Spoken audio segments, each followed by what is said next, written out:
lo hemos comprobado en todos estos años, primeramente en nuestras vidas, es que Dios nunca va a dejarte saciar a alguien que tenga hambre de Él.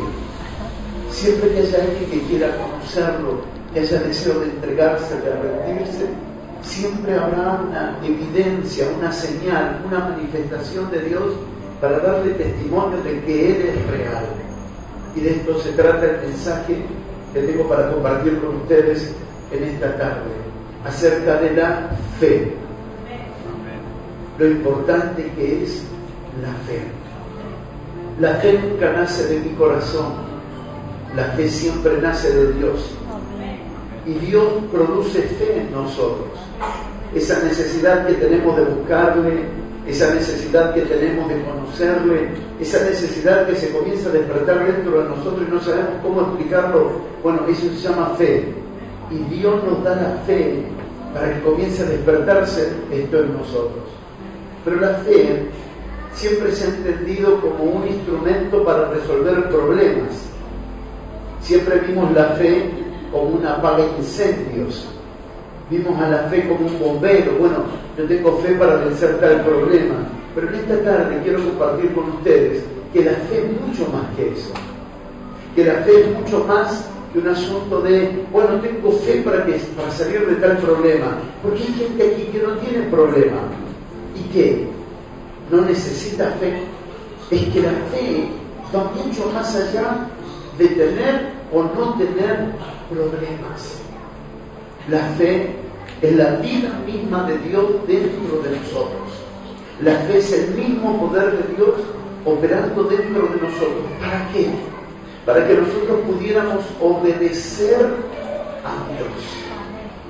¿Para qué necesito fe? ¿Necesito fe para un milagro? Sí. ¿Necesito fe para vencer determinados obstáculos? Sí.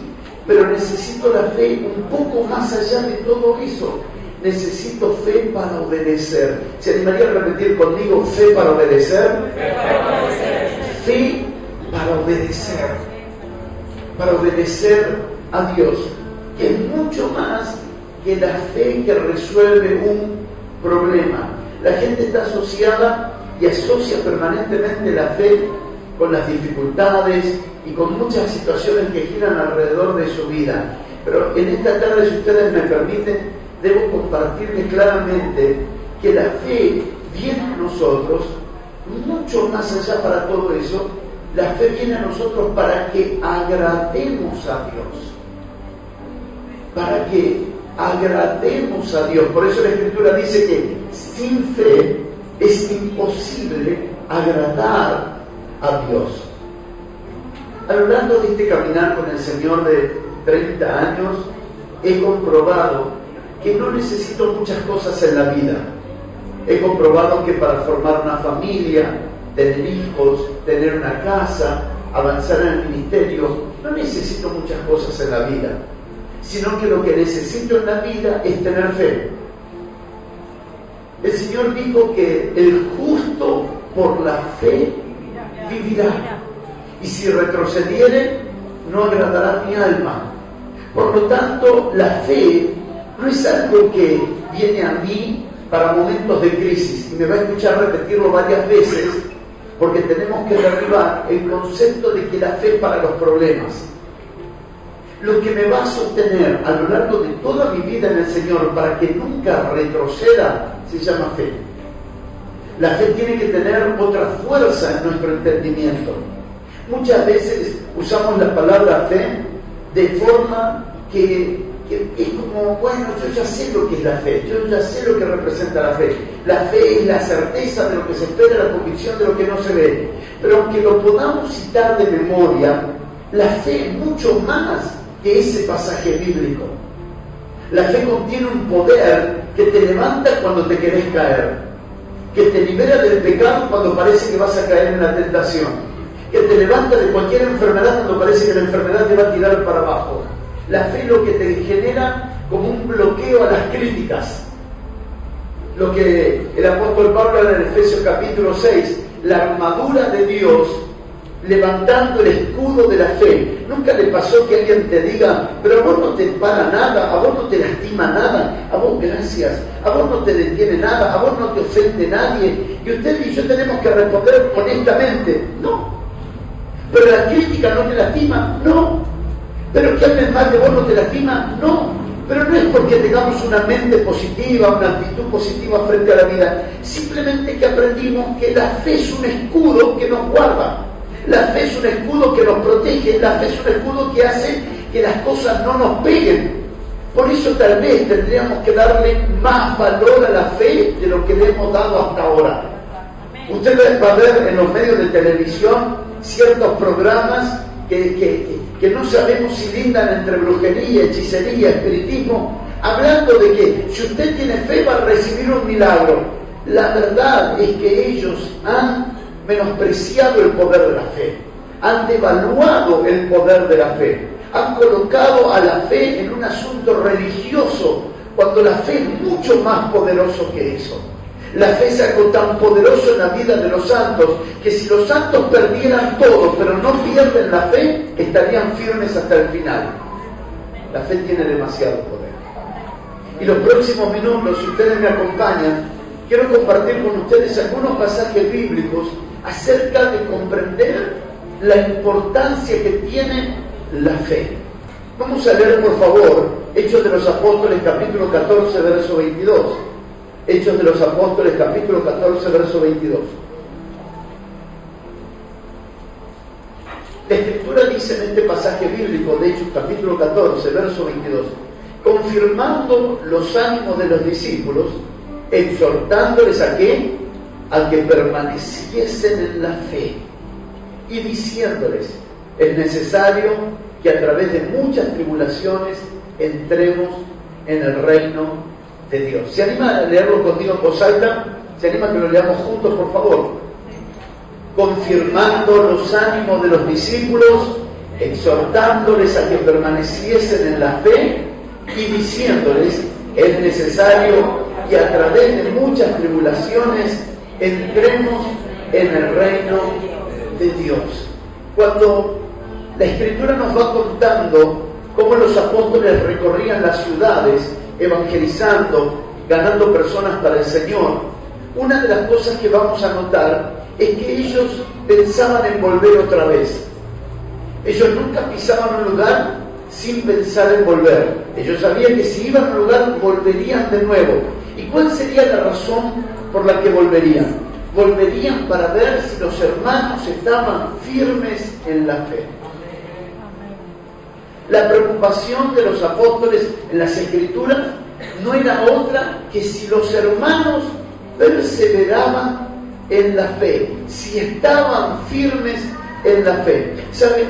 No sé si a usted le pasó, pero nos pasa en muchos lugares, de llegar a un lugar y preguntar, ¿y la familia Pérez? No, ya no congrega, se apartó. ¿Y la familia González? No, ya no viene más a la iglesia. Y uno se pregunta, ¿por qué? ¿Qué fue lo que pasó con esta persona?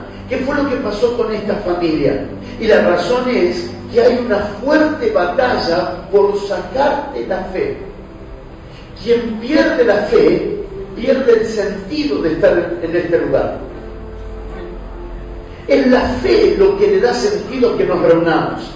Cantar a un Dios que no vemos no tiene sentido. Orar a un Dios que no vemos no tiene sentido. Ofrendar a un Dios que no vemos no tiene sentido. Estar con personas reunidas de diferente trasfondo familiar, cultural, hasta nacional, no tiene sentido. Realmente no tiene sentido hacerlo, a menos que entre en acción la fe. Porque sin fe es imposible agradar a Dios. Porque sin fe es imposible recibir algo de Dios. Porque sin fe es imposible experimentar a Dios. Entonces uno está sentado aquí y si uno ha perdido la fe o está perdiendo la fe o está siendo debilitado en la fe, van a venir voces a nuestra mente diciéndonos estás perdiendo el tiempo. Por eso que la preocupación de los apóstoles era que los hermanos estén fuertes en la fe, que estén firmes en la fe. Porque un hermano que está firme en la fe, aunque no ve nada, espiritualmente sabe que Dios está ahí. Aunque no, parece que nadie nos oyera, que nuestras oraciones no pasaran el techo. Sin embargo, Dios está ahí y mi espíritu tiene un testimonio de que Dios está. Y si bien todavía no hay un milagro en mi vida, no hay un milagro en mi casa, algo dentro mío me dice que si permanezco firme en la fe, las cosas van a pasar. Es verdad que hay muchas cosas que no pasan rápido. Es verdad que muchas veces no siento lo que quisiera sentir. Es verdad que a veces parece que Dios estuviera a 3.000 kilómetros de mi vida. Claro, por eso que esto es un camino de fe y no de sentimientos. Por eso necesito la fe. ¿Qué fue lo que me atrapó hace 30 años atrás para rendir mi vida a Cristo? Una fe que no pude explicar. Una convicción de la cual es difícil explicar. ¿Cómo se puede explicar lo que te pasa dentro tuyo? ¿Cómo podemos explicar cuando la fe entra en nuestro corazón? Hay una sola cosa que va a hacer una gran diferencia en nuestra vida, y si puede repetir conmigo, por favor, repite esta palabra: convicción. ¿Cómo sé que en mí está operando la fe? Porque tengo convicción. La convicción de lo que se espera, aunque no lo puedo ver, pero es una convicción adentro mío. Es algo que usted habla con las personas y la persona te pregunta: ¿por qué vas a la iglesia? No sé, pero tengo una convicción que no puedo dejar de ir. ¿Por qué buscas a Dios? No sé, no puedo explicarlo, pero tengo una convicción. Tengo una convicción frente a dificultades en la vida que nadie puede quebrar. Es una convicción. La vida en el Señor, en primer lugar, no comienza con pasajes bíblicos, comienza con una convicción en el interior. Amén. ¿Sabe cuánta gente conoce la Biblia y vive dudando? ¿Será verdad? ¿Será verdad? ¿Será verdad esto? ¿Será verdad aquello? Son personas que solamente viven para acompañar a alguien a la iglesia. Pero ninguno de los que está sentado aquí vino porque es un acompañante de alguien, sino porque Dios va a cumplir un propósito clave con tu vida.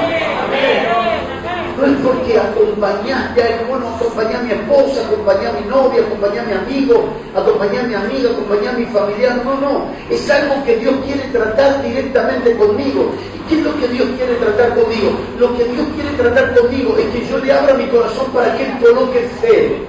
Él quiere tratar conmigo, porque si yo tengo la fe, lo tengo todo.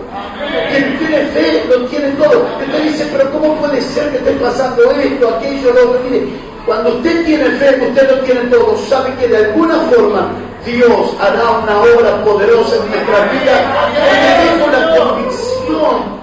Fe no es algo que yo trato de, bueno, voy a poner un poquito de gana a la vida, le voy a poner un poquito de gana a la iglesia. No, fe es una cosa que se mueve aquí adentro, produciendo dentro de nosotros una energía y una juventud tan poderosa y tan tremenda. Esta convicción, a la cual hoy llamamos fe, es algo que debe pasar de familia en familia, que debe pasar en los hogares, que no puede ser materia de un culto o el asunto de una reunión, tiene que ser algo familiar. ¿Alguien diga conmigo familiar? Una transferencia familiar, algo que en casa se coma, algo que en casa se desayune, algo que en casa se cene, que todos los días estemos hablando fe. Se pide de los creyentes que cuando hablemos nos edifiquemos en la fe. Se pide a los creyentes que cuando abramos nuestra boca hablemos palabras de fe, que nos animemos unos a otros en la fe, y cada vez que tengamos que enfrentar una situación en la mesa, cualquiera sea la situación, el vocabulario a la hora de hablar sea fe, y que cuando termines de hablar alguien diga: ahora estoy más convencido que el Señor lo hará que antes. Amén. Se pide que los encuentros de los santos, que el encuentro de los creyentes sea un encuentro donde se comenten fe, se impartan fe, se ministren fe. No podemos tener fe una vez a la semana cuando venimos al culto. La fe debe ser ejercitada y acrecentada todos los días en nuestras conversaciones. ¿Cuándo? Cuando viene un diagnóstico médico. ¿Cuándo? Cuando viene la boleta de la luz. ¿Cuándo? Cuando viene la boleta de gas. ¿Cuándo? Cuando nos dicen que hubo un accidente en un ser querido. ¿Cuándo? En cada momento difícil de la vida, llevando a las conversaciones una palabra de fe. llevando a las situaciones que nos rodean una palabra de fe. Y nos vamos edificando en la fe. Pero esto no comienza en un culto, esto comienza en la casa. La forma en cómo nosotros trabajamos la fe en casa, cómo nosotros fortalecemos la fe en casa. Imagínense que yo fuera un cantante en la iglesia que cantara, es imposible agradar a Dios sin fe, pero cuando salgo fuera de la iglesia, yo no hablo la misma fe que hablo en la congregación. No estoy edificando mi casa en la fe.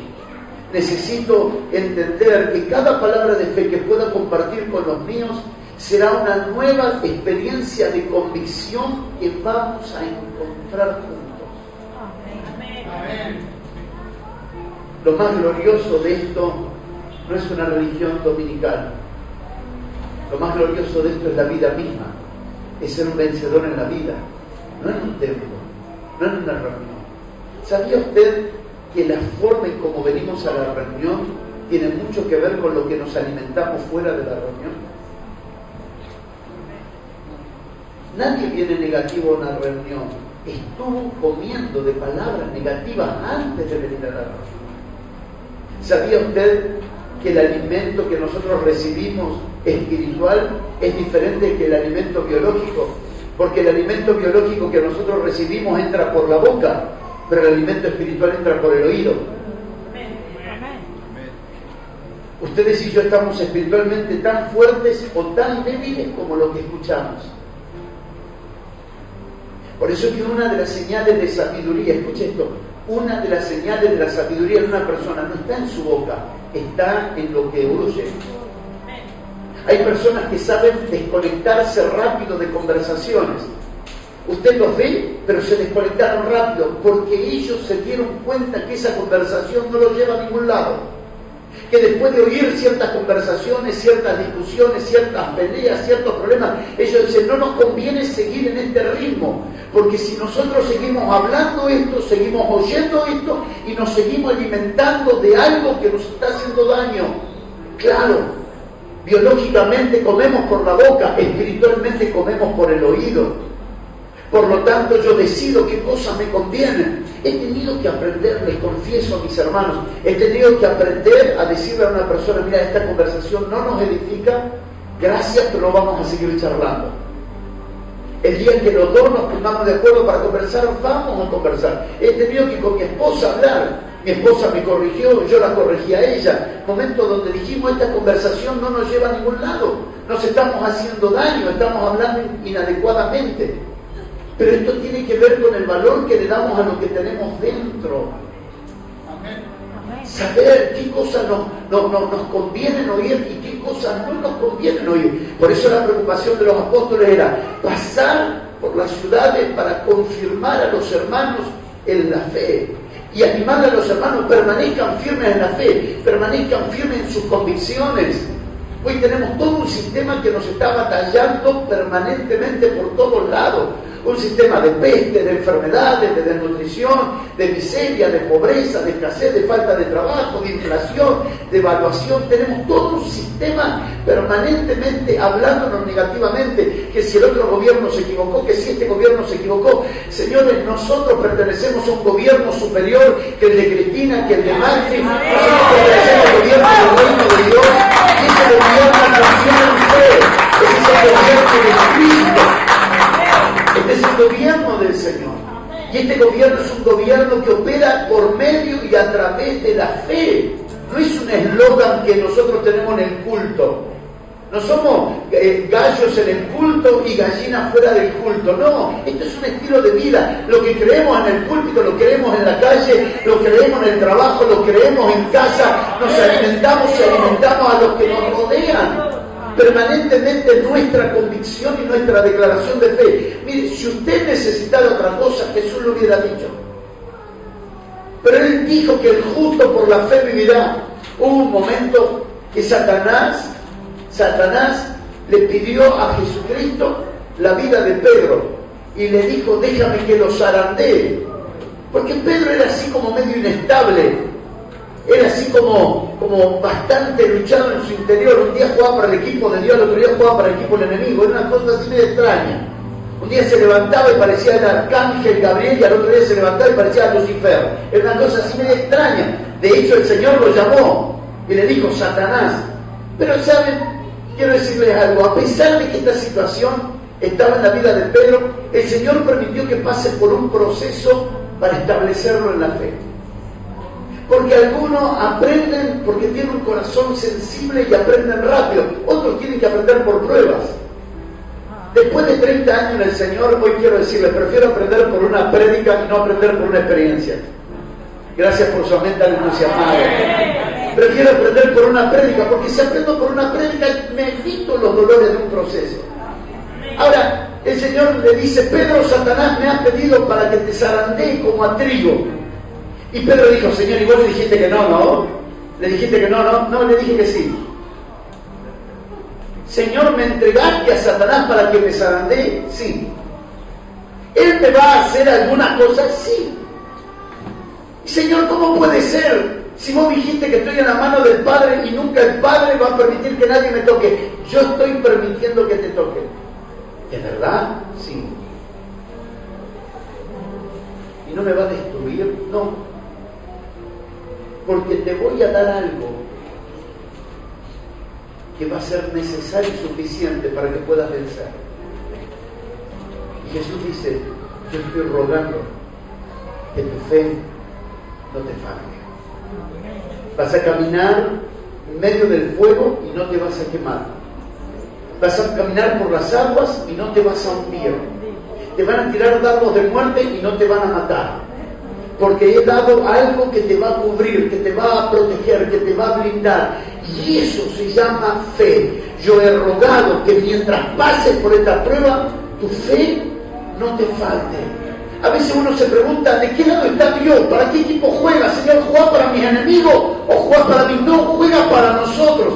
Pero nunca vamos a descubrir el poder de la fe a menos que pasemos por un momento de crisis. A veces nunca vamos a descubrir todo el potencial que tenemos a menos que pasemos por un momento difícil. Si a mí me hubieran dicho que Jesús sana a los enfermos, yo le hubiera dicho que lo creo, que cuando Él me sanó de cáncer en la garganta, lo creí 2 veces más. No estoy diciendo que deba enfermarme para creer que Él sana. Digo que hay momentos en nuestra vida que es necesario pasar para que nuestra fe pueda crecer. Porque si no, nos quedamos fuera del reino. Los animó a que permaneciesen en la fe, porque iban a tener que pasar por tribulaciones para entrar al reino. ¿Puede repetir conmigo? ¿Pasar tribulaciones para entrar al reino? Esto no está hablando de entrar al reino de Dios cuando me muera allá arriba. Está hablando de las cosas que aquí abajo me impiden que yo entre al reino de Dios. Y las tribulaciones me van a ayudar. Las tribulaciones me van a ser un instrumento favorable para que yo pueda entrar al reino de Dios. Muchas veces cuando la vida está tranquila nos olvidamos de Dios, nos olvidamos de la iglesia, nos olvidamos de la palabra de Dios. Cuando la vida está tranquila, estamos como cantaba Piero. Bueno, los jóvenes que están aquí no van a saber quién es Piero, pero algunos de nosotros sí sabemos. Cuando él cantaba manso y tranquilo. O sea, hay algunos acá de mi época también, Cuando todo está bien, tranquilo, así como que nos olvidamos del reino. Pero a veces Dios nos recuerda que nosotros somos parte de un reino, que tenemos que enfrentar ciertas tribulaciones para no olvidarnos a qué reino nosotros pertenecemos. Y ser parte del reino significa vivir bajo el gobierno de Jesucristo. No soy del reino de Dios por ser evangélico. No soy del reino de Dios por participar en un culto evangélico. Pertenezco al reino de Dios porque le entregué mi voluntad y Él ahora gobierna mi voluntad. Es levantarme a la mañana y decirle, Señor, tengo todo programado este día, pero no se haga como yo quiero, sino como tú quieres. Me acuesto por la noche y le digo, Señor, gracias por este día que me has dado, pero lo que tengas preparado para mañana no se haga como yo quiero, sino como tú quieres. Yo quiero profetizar en esta tarde que Dios va a sorprenderte antes que termine este año con algunos encuentros que no pertenecen a tu mente, con algunas circunstancias que no pertenecen a lo que haces todos los días, que Dios va a sorprenderte de una forma sobrenatural, que Dios va a sorprenderte que pertenecen a su gobierno, que no pertenecen a lo que hago todos los días. Dios me va a sacar de mi rutina y me va a permitir encontrarme con algo o con alguien que va a hacer la diferencia en nuestra vida. Estoy convencido plenamente de lo que les estoy diciendo. Estoy convencido que cuando yo pierdo el control, entro en aventura en Dios. He visto jóvenes aburridos.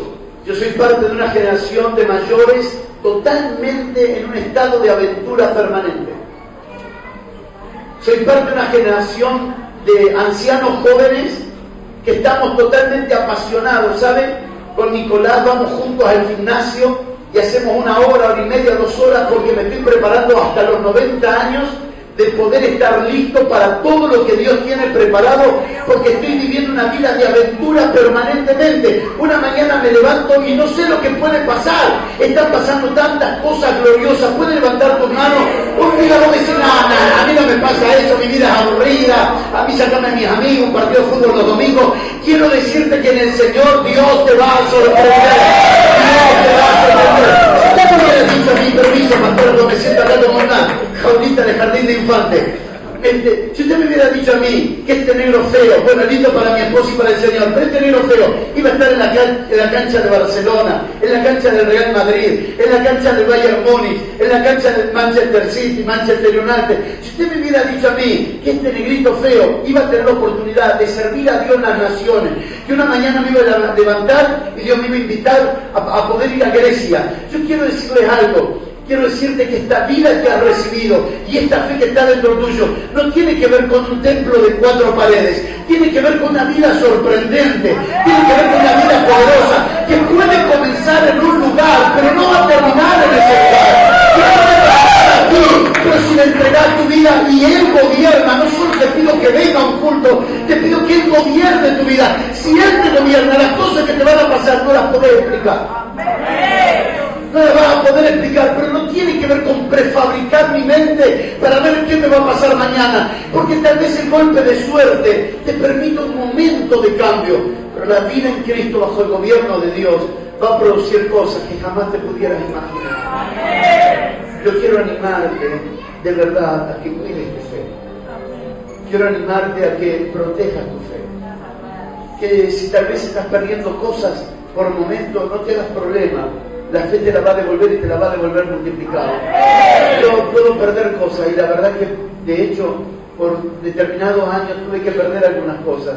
Años atrás, por la mala administración de algunas personas, entramos en una deuda con un predio muy grande en Pilar, donde nosotros teníamos un predio de 5,5 hectáreas, donde alquilábamos el Club Adidas. Y alquilamos ese lugar por dirección del Señor. Y llevamos pastores de toda Latinoamérica a descansar porque tenía un hotel de 22 habitaciones. Allí fue donde la Selección Nacional de Fútbol en 1978 se entrenó y 1982. Ese lugar alquilamos. Comenzamos a alquilarlo, traíamos pastores para que puedan hacer retiro, descansar, un lugar fantástico, piscina, cancha de tenis, cancha de fútbol, cancha de vóley, un lugar maravilloso. Personas a quienes le alquilábamos o subalquilábamos el lugar nos dejaron una deuda multimillonaria, difícil de poder cubrir. Oramos al Señor y le dijimos: Señor, esto es imposible poder levantarlo para nosotros, dame una palabra. Y el Señor me dio 2 palabras. Me dijo: la primera palabra, devuelvan el predio, ya se cumplió el tiempo. Y la segunda palabra, en 3 meses decirle al diputado, que el diputado nacional era dueño de ese predio, decirle que en 3 meses se lo vas a pagar, pero primero le vas a devolver el predio. Inmediatamente vino a mi mente ¿cómo le voy a pagar si lo devuelvo? Porque si lo subalquilo puedo juntar el dinero. Pero con Dios no hay que razonar, a Dios hay que obedecer. Amén. Así que salgo del cuarto, le digo a mi esposa: amor, el Señor me dijo que devolvamos el predio, que no nos luchemos con las personas que hicieron esto, que no nos enojemos con nadie y que le digamos al dueño que en 3 meses le vamos a pagar. Mi esposa me dijo: está bien, lo creo. Nos fuimos juntos, hablamos con el diputado y le explicamos la situación. Como él había visto nuestro sentido de responsabilidad siempre, dijo: vamos a hacerlo así. Firmamos un convenio y un contrato, y cuando empezaron a pasar los 3 meses, comenzamos a ver a Dios operar de una forma sobrenatural, produciendo milagros financieros que nosotros no podríamos pensar.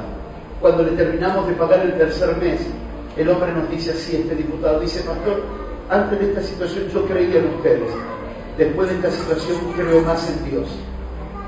Y le digo: gracias, ¿por qué? Y él me dice esta palabra, me dice: pastor, es imposible poder pagar la deuda que ustedes tenían en 3 meses, era imposible, pero ahora yo puedo decirles que fue posible. Ese fue el testimonio de un hombre que no conoce a Dios. Nuestra crisis sirvió para que Él le conozca. Hay alguien que va a ser salvo en tu familia por causa de tu fe. Hay alguien que va a ser salvo por causa de tu confianza en el Señor. No pierdas la fe, porque Dios nunca te va a meter en una situación que Él no pueda sacarte. La cuestión y la garantía está que yo puedo escuchar a Dios y puedo escuchar realmente que Él me está hablando, porque Él no falla. Hace 2 años atrás, un poquito más, 3 años, le detectaron a mi hijo cáncer, a Jonathan, a ese muchacho tan precioso que quiere también venir a compartir con ustedes. Le detectaron cáncer en todo su cuerpo, los ganglios comenzaron a crecer y parecía que todo se terminaba ahí, pero él tenía una palabra de parte de Dios. Pasaron 2 meses, procesos muy difíciles. No saben cómo termina la historia, cómo siempre termina la historia. Dios interviniendo, haciendo un milagro y cumpliendo su propósito.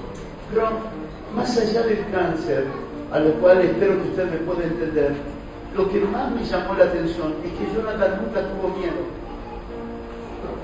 Entonces, cuando terminó y recibimos el diagnóstico médico, le digo: hijo, yo puedo preguntarte algo. El día que te hicieron la biopsia y te hicieron la cirugía aquí atrás, y tenías abierto, literalmente abierto, vos llegaste a casa, te cambiaste y te fuiste a predicar.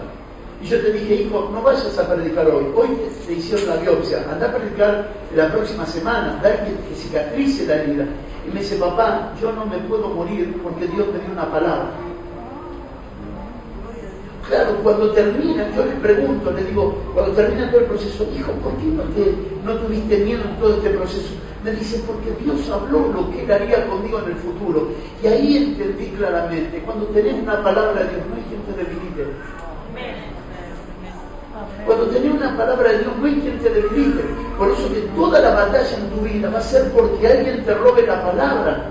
Alguien va a querer distraerte cuando salgas de aquí para que escuches muchas cosas, pero no le preste atención a la palabra. Si le prestas atención a la palabra y permaneces en la palabra, vas a ver la fidelidad de Dios obrando.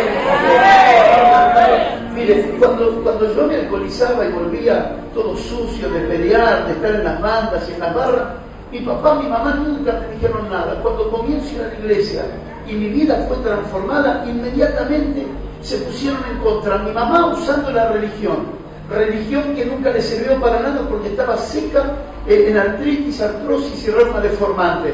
Mi papá, un hombre alcohólico, mujeriego, nunca había cambiado su vida. Ahora yo comienzo a ir a la iglesia, mi vida cambia, dejo el alcoholismo por el mate, dejo el cigarrillo por la Biblia, comienza a cambiar toda mi vida, ya no salgo a la noche, estoy más en casa. Mi papá se burla de mí, se ríe de mí, mi mamá me dice: si vas a la iglesia no entras más a casa. La pregunta es: ¿por qué tantas batallas? Simplemente porque espiritualmente alguien quiere robarnos la fe, que va a ser una obra en nuestra casa. ¿Cómo termina la historia? Como siempre termina. Si usted retiene la fe, usted va a ver la gloria de Dios. ¿Qué pasó poco tiempo después? Mi papá se convirtió a Cristo, dejó el alcoholismo, dejó las mujeres, mi mamá fue sanada, vino a un culto para agradecer, nadie oró por ella, se cayó en el suelo en un piso frío, una mujer con artrosis, reuma, artritis deformante, se cae en el piso frío, tenía que estar muerta de dolor, cuando se levanta está totalmente sana. Yo quiero decirte algo en esta tarde, y es la razón por la que vine aquí. No sé cuánto creas, no sé cuál es tu nivel de creer, pero puedo decirte una cosa: la fe que te fue dada tiene el poder suficiente para mostrarte que Dios no tiene límites. La fe que colocaron dentro de ti tiene la fe suficiente para creer que las cosas más imposibles pueden pasar en tu vida. Yo no estoy aquí para contarte mi vida, simplemente he querido tomar 3 o 4 testimonios para decirte en esta noche que no pierdas la fe.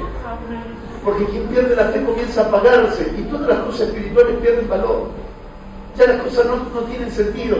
Vamos a orar por los alimentos. Bueno, sí, Padre, gracias por los alimentos. Vamos a orar a la noche. Sí, Dios, te pido que bendiga mi casa. Y oramos así nomás porque nos fueron robando la fe.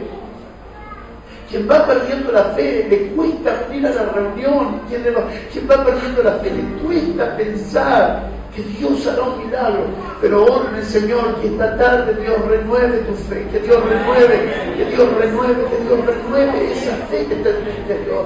Fe que tiene que ser renovada dentro tuyo, fe que tiene que ser activada dentro tuyo. Quiero compartir otro pasaje bíblico. No sé cuánto tiempo tenemos, son 8 menos 10. Tenemos tiempo más. Sí, total, Boca ya ganó, o sea, no es que queremos vender la televisión ahora. Ya Boca ganó, es un milagro, 4-0. Yo estoy feliz porque Marco Brunetti estuvo esta semana con su hermano en la cancha de Boca y me mandó una fotito más que me dice, mirá dónde estoy. Y cuando vi dije, no, de acá en adelante campeón, ya lo quiso saber. Así que ya no tengo mucho apuro en esta noche, ya ganamos. No sé, los de River los veo así como que, ¿hay alguno de River acá? No. Te amo igual, hay que amar a los enemigos, te amo, Bueno, el Señor bendiga a todos los de River. Por razón, cuando hablé de los gallos y gallinas, ya inmediatamente algunos dijeron amén. Hechos capítulo 15, verso 35, por favor. Hechos 15, 35. El capítulo siguiente de Hechos, capítulo 14, Hechos 15, 35. Y Pablo y Bernabé continuaron en Antioquía enseñando la palabra del Señor y anunciando el Evangelio con otros muchos. Después de algunos días Pablo dijo a Bernabé, volvamos a visitar a los hermanos. ¿Qué dijeron? Volvamos a visitar a los hermanos en todas las ciudades en que hemos anunciado la palabra del Señor. ¿Y cómo termina? Para ver cómo están. ¿Para qué? Para ver cómo están. Pero no tenía que ver con que si tenían más chancho o menos chancho, más gallina o menos gallina. No tenía que ver si se compró una casa, un coche, no. Para ver cómo están significaba para ver cómo están en la fe. ¿Cuál es la preocupación más grande que debo de tener por mis hermanos? ¿Cómo están en la fe?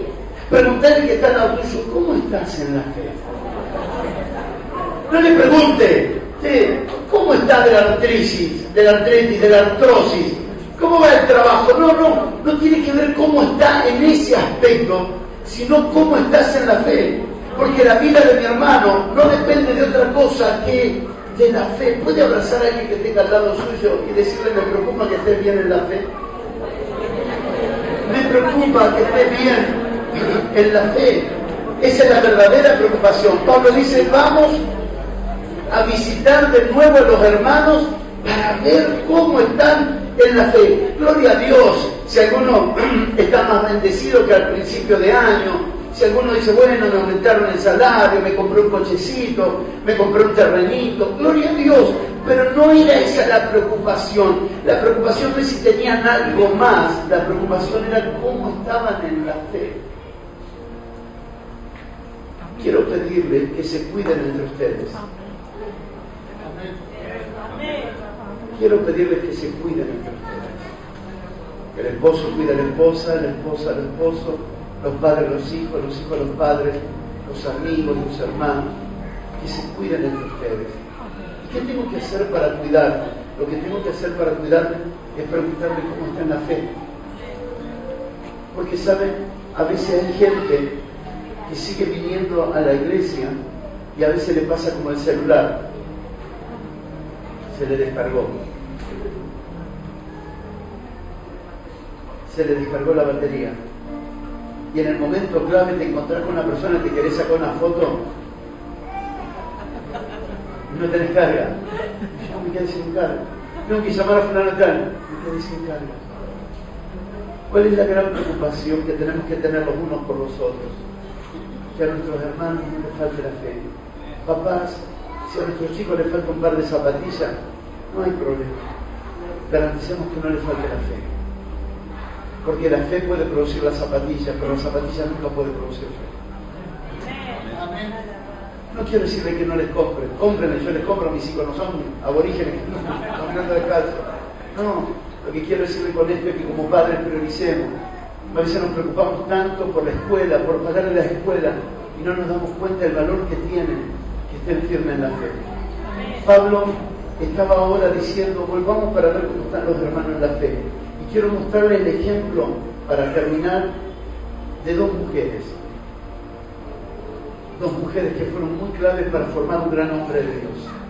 Si me acompañan, está en Hechos capítulo 16. Hechos capítulo 16. Después llegó a Derbe, verso 1. Después llegó a Derbe y a Listra. Y aquí había allí cierto discípulo llamado Timoteo. ¿Lo tienen? Hijo de una mujer judía creyente, pero de padre griego. Y daban buen testimonio de los hermanos que estaban en Listra y en Iconio. Quiso Pablo que éste fuese con él, y tomándole le circuncidó por causa de los judíos que había en aquellos lugares, porque todos sabían que su padre era griego. Había un joven allí que cuando pasaron los apóstoles por ese lugar lo encontraron, y dice que este joven llamado Timoteo era un joven que todos daban buen testimonio de él. Todos. ¿Qué implica todos? Todos los que estaban en estas dos ciudades hablaban muy bien de él, todos daban buen testimonio de él. Y dice que Pablo lo miró y dijo, vení, ayúdanos a hacer la obra de Dios juntos. Y entonces Timoteo fue con él. Pero aquí hay un detalle interesante que no quiero pasar por alto, que tiene que ver con la obra de la circuncisión. Creo que ustedes han aprendido acerca de eso, así que me voy a librar el tener que contar los detalles, que sus pastores ya se lo habrán compartido, y si no, que se lo compartan ellos. Pero la obra de la circuncisión es una obra dolorosa, y mucho más si se es adolescente o joven. Pero este joven estaba dispuesto a obedecer por causa de que este joven había aprendido algo. Y esto quiero pedirles que presten muchísima atención como recta final de este mensaje. ¿Qué es lo que un joven está dispuesto a hacer a nivel de obedecer por encima de su dolor físico? Iban a practicar sobre él una cirugía, una circuncisión. Y el apóstol Pablo le dice, mira, necesito circuncidarte para que me acompañe. Y este joven podría decir, bueno, si es más fácil la cosa voy, pero si es tan complicada no voy. Pero ¿por qué, a pesar de que parecía complicado, él decidió avanzar un poco más? Acompáñenme por favor a leer 2 de Timoteo capítulo 1 versículo 5. 2 de Timoteo capítulo 1 verso 5. Es el mismo joven que recibe la carta ahora. El apóstol Pablo le escribe a Timoteo, a ese joven que tomó cuando era mucho más joven. Y dice el verso 5, trayendo a la memoria la fe no fingida que hay en ti. ¿Qué había en Timoteo? Una fe no fingida, una fe genuina, la cual, ¿lo pueden ver? La cual habitó ¿en dónde? ¿En quién? Primero en tu abuela Loida y en tu madre Eunice, y estoy seguro que en ti también.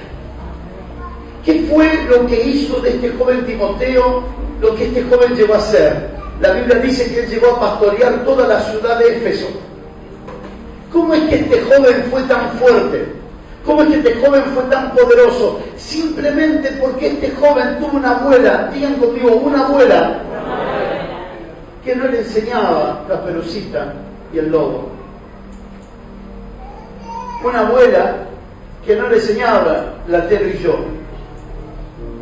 Una abuela que no le enseñaba fábulas, sino que le enseñaba sobre la fe. Una madre que no le hablaba mal de papá porque el papá era griego. ¿Sabían ustedes que judíos y griegos tenían diferencias muy grandes? Las diferencias culturales que había entre un judío y un griego eran demasiado grandes, de tal manera que los judíos trataban a los griegos de gentiles como perros. En ese ambiente creció Timoteo, un papá griego y una mamá judía, y aunque los dos tenían diferentes culturas y diferentes enseñanzas, la mamá de Timoteo le inculcó también la fe, que Timoteo se volvió un instrumento de Dios. Yo recuerdo todavía, mi mamá ya partió con el Señor hace unos años atrás, yo recuerdo a mi mamá levantarse todos los días a las 4 de la mañana, y cada vez que me acercaba donde estaba ella, Le preguntaba, mamá, ¿qué estás haciendo? Y ella me decía, orando por vos, hijo. Orando por vos. Yo le preguntaba, pero tan temprano, sí, orando por vos, orando por vos. Pasaron los años y ella siempre tenía una palabra. Hoy, ¿cómo me gustaría que esté conmigo? Porque ella me decía así, Gustavo, yo te vi sirviendo al Señor de una forma tan gloriosa, tan preciosa. Pero mi mamá no era una mujer que tuviera palabra, de hecho no sabía leer ni escribir. Pero sabía algo mucho más poderoso, sabía orar. Mi mamá limpiaba casas por hora, de lo cual es una honra. No era maestra de una escuela, pero sabía orar. Sabía orar. Que es el poder más grande. Y oraba, y oraba, y oraba, y oraba, y oraba, y oraba, y oraba. Nunca perdió la fe de lo que Dios podría hacer conmigo. Pocos años después, yo pasé a ser el pastor de ella. Poco tiempo después, ella pasó a ser pastora de mi equipo.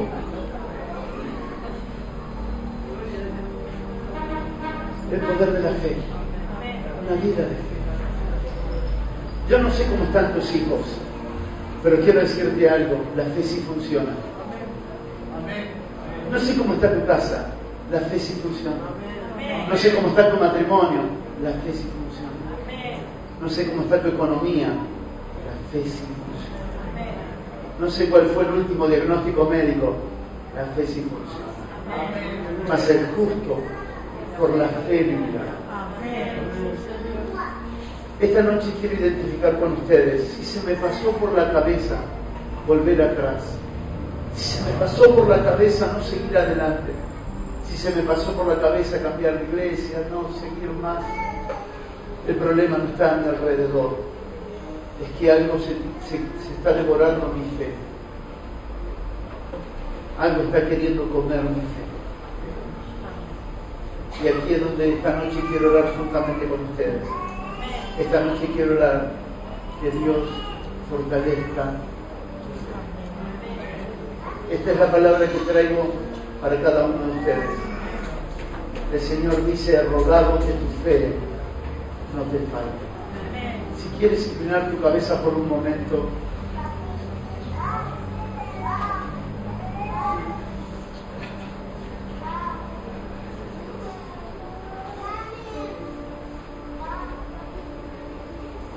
hace años